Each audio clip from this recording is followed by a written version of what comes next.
Today, we will get back into explaining how Stellar XLM's connections into the UN, APFII, and IBM tie into XRP, XDC, and Velo as well. And there will also be some ties into Chain and JPM. As I explained in part 3A, that concentrated on XLM's connections into IBM WorldWire and Hyperledger, and showing how the Stellar protocol has pretty much become each of those platforms that has XLM acting as the bridge currency. I'll also tie in SHX.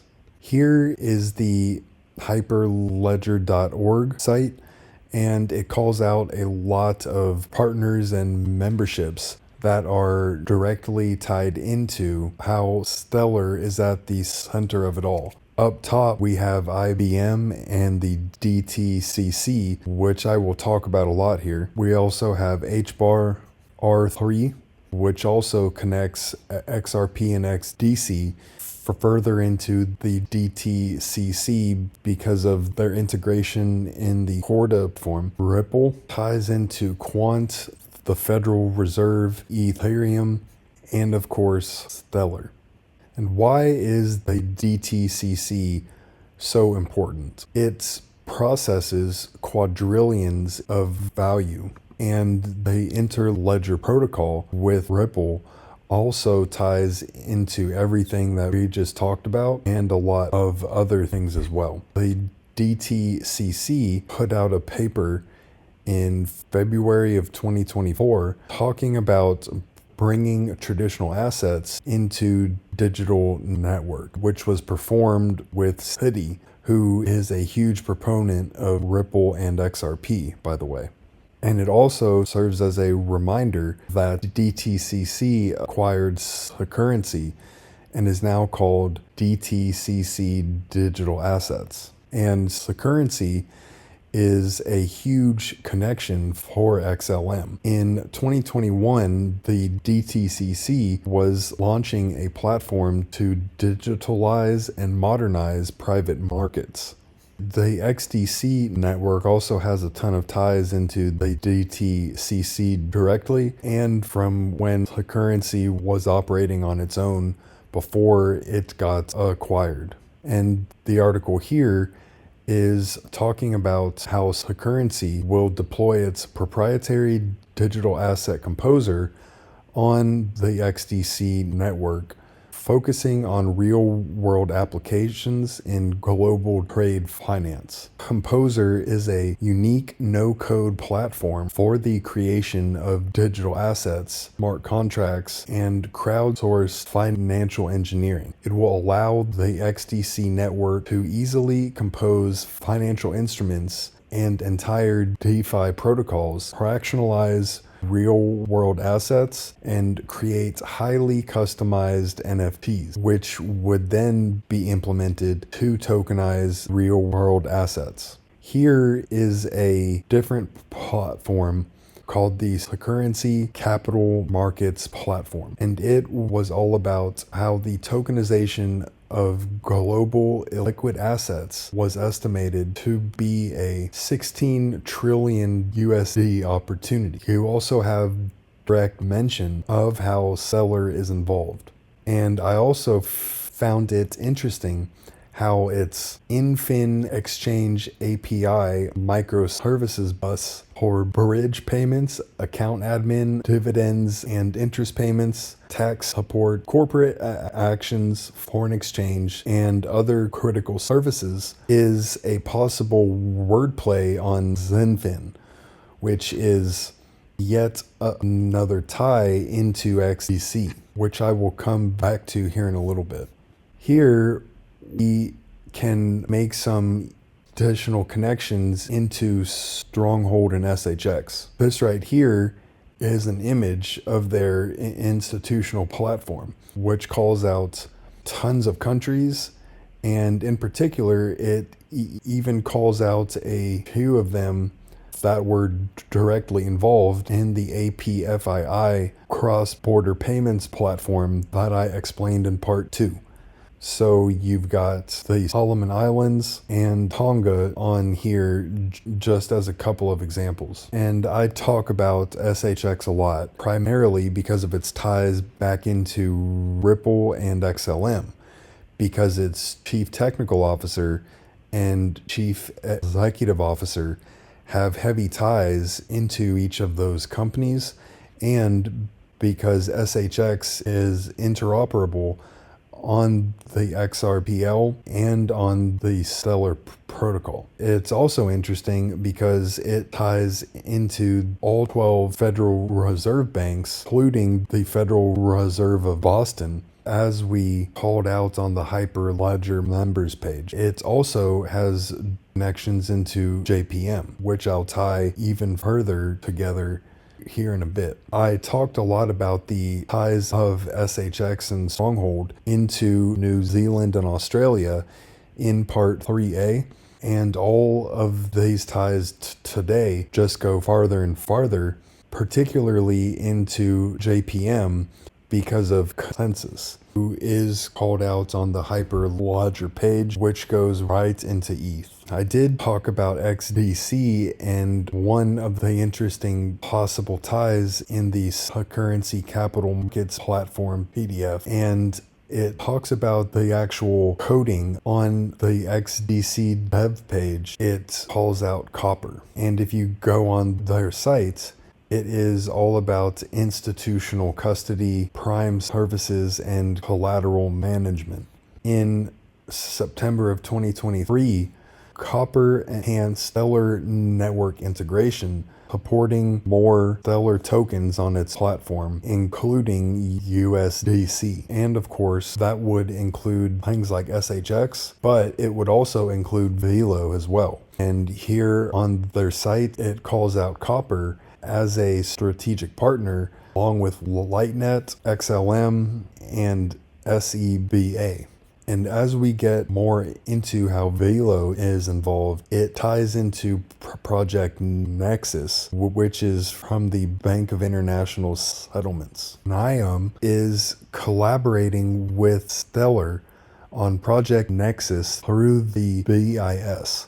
By leveraging Stellar's network and capabilities, they are contributing to the development of efficient cross-border payments that align with the goals of central banks. We've got more on BIS Nexus here, and it's a project in Asia about cross-border transactions with instant payment systems. Velo, which is co-founded by Jed McCaleb of Stellar, who came from Ripple, is paving the way for seamless financial integration. Meanwhile, Ripple's cutting-edge network is empowering banks to streamline international payments, particularly cross-border transactions in Asia.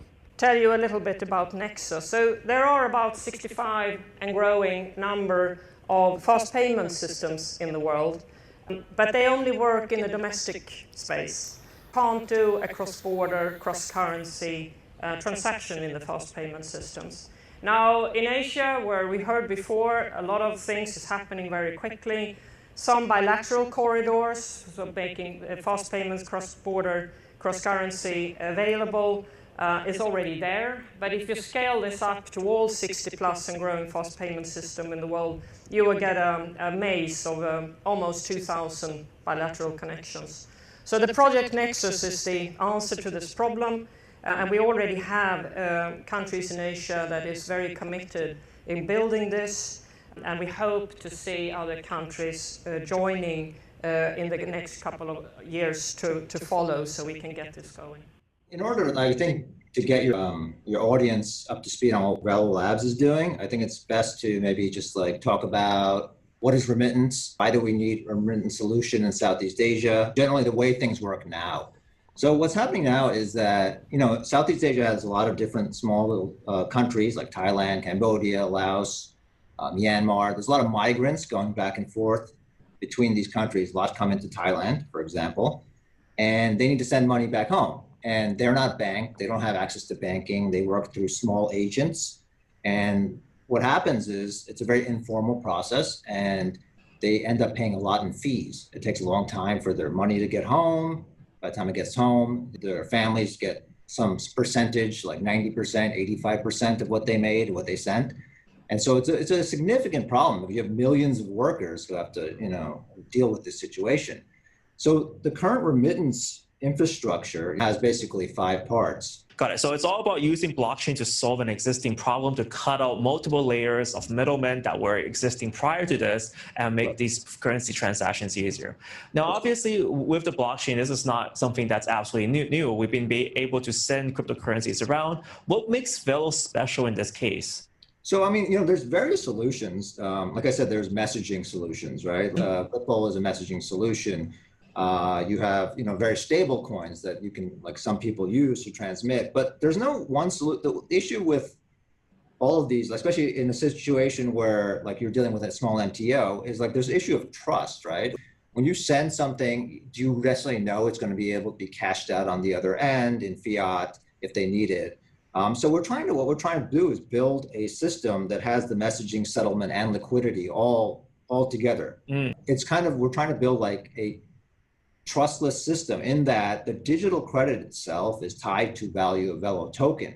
So in a situation where there isn't settlement, where the digital credit cannot be exchanged for the fiat, then the Velo token comes into play. It has value, and it will basically be a collateral to the entire transaction. But it's done in a smart contract. It's done in a trustless way. Here is Project Nexus on the BIS site, and here is a press release about how Highland is involved, which is where Velo comes from. Here is the PDF of the project, and I won't be covering that too much right now because it, of course, does not directly call out any of the tokens and coins that we're connecting it to.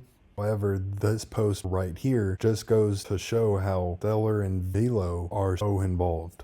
Velo merged with Stellar startup Interstellar in 2021. And Chain merged with Lightyear and goes all in on Stellar in 2018. And if we go back to the XLM map here, that connection is directly called out and is then tied into Velo, as can be shown here. A lot of people have tried to tie Chain into JPM. Chain was acquired by Stellar, and the connection is known as Interstellar, and we are directly able to involve Velo because of their integration in the past. I won't go far into those connections here because Stargate Ventures actually covered the topic extremely well.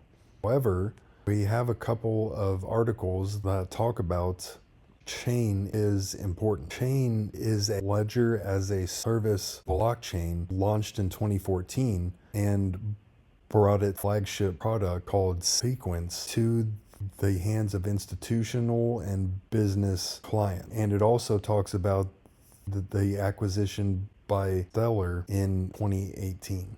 Here is the Chain site that explains more about what they do with that product. It explains you can build on it, including things like a lending platform and a cryptocurrency exchange. But it also talks about how it is a better model for managing balances, which is essentially what JPM's Quorum is doing internally.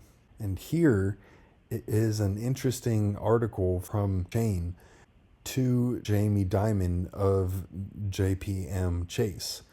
And it is a 18-page article that is quote unquote explaining what blockchain is and what Chain is doing. So the point here is that JPM was and is highly aware of Chain. Once I get done with this XLM QFS series, I do want to come back to how Stellar can be directly tied into JPM and how Chain is involved.